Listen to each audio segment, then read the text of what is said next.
একদম প্রথমে আমি আমার ভিডিওগুলো এখনো চ্যানেলে আছে।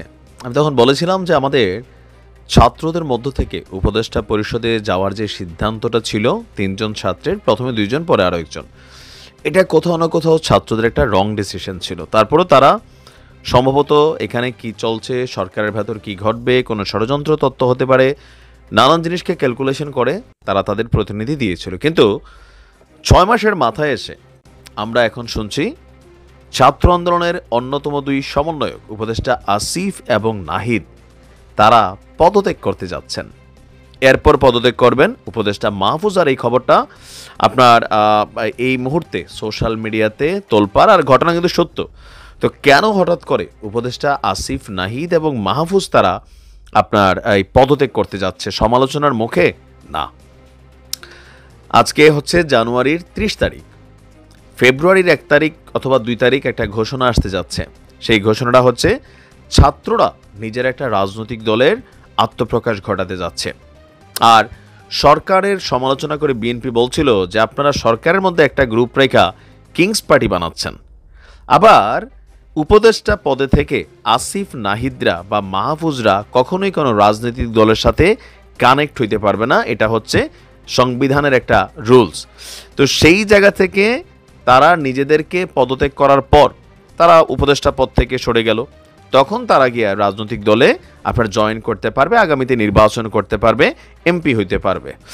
তো রাজনৈতিক পালাবদলে আপনার জুলাই বিপ্লবে নেতৃত্ব দেওয়া ছাত্র জনতার একটা নতুন রাজনৈতিক দল আগামী মাসেই আত্মপ্রকাশ করতে যাচ্ছে। আর বলা হচ্ছে যে আগামী ১৫ ফেব্রুয়ারির মধ্যেই দল ঘোষণা আপনার সম্ভবত করবে।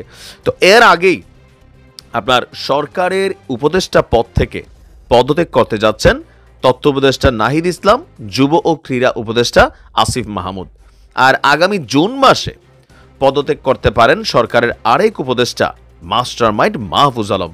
তা আমরা কোথায় রেফারেন্স পাইলাম? রেফারেন্সটা হচ্ছে দৈনিক আমার দেশ পত্রিকার একটা প্রতিবেদনে এমন মন্তব্য করা হয়েছে। প্রতিবেদনে বলা হয়েছে নতুন দল প্রথমে আহ্বায়ক কমিটি ঘোষণা করবে। কমিটির সদস্য সচিব হতে যাচ্ছেন আপনার নাহিদ ইসলাম। ছাত্রদের নতুন দলের যে গঠনতন্ত্র সেটার কাজ চলমান রয়েছে। সম্প্রতি বিএনপির মহাসচিব মির্জা ফখরুল ইসলাম আলমগীরের এক বক্তব্যে ছাত্রদের প্রতিনিধি সরকারে রেখে তাদের নেতৃত্বেই রাজনৈতিক দল গঠন করে নির্বাচন যদি যাওয়া হয়, বিএনপি সরকার এই সরকারের অধীনে আপনার নির্বাচন তারা মানবে না, তারা অন্তর্বর্তী সরকার চাইবে। এর পরিপ্রেক্ষিতে নাহিদ ইসলাম বলছিলেন যদি তিনি রাজনৈতিক দলে যোগই দেন তাহলে প্রথমে তিনি সরকার থেকে বের হয়ে যাবেন। আর এ নিয়েই যখন আলোচনা সমালোচনা চলছে, আমরা দেখলাম যে উপদেষ্টাদের পদত্যাগের ঘোষণা চলে আসছে। আর জাতীয় নাগরিক কমিটির একাধিক নেতা বলছে আন্দোলনের শুরু থেকে প্রথম সারির নেতৃত্বে ছিল নাহিদ, আর সেই সঙ্গে ছিল আপনার কি বলা হয় যে জুলাই আগস্ট অভ্যুত্থানের এক দফা, মানে শেখ হাসিনার পতনের যে এক দফা সেটার ঘোষকও ছিল নাহিদ। তো আপনার জাতীয় নাগরিক কমিটির একটি বৈঠক হয়েছে, সেখানে বেশিরভাগ সদস্য মতামত দিয়েছে যে অন্তর্বর্তী সরকারে থাকা যে উপদেষ্টারা আছে তাদের পদত্যাগ করা উচিত। সাধারণ মানুষের কাছে যেসব ছাত্র উপদেষ্টার গ্রহণযোগ্যতা বেশি তাদের পদত্যাগ করে নতুন রাজনৈতিক দলে যুক্ত হয়ে নেতৃত্বে আসা উচিত।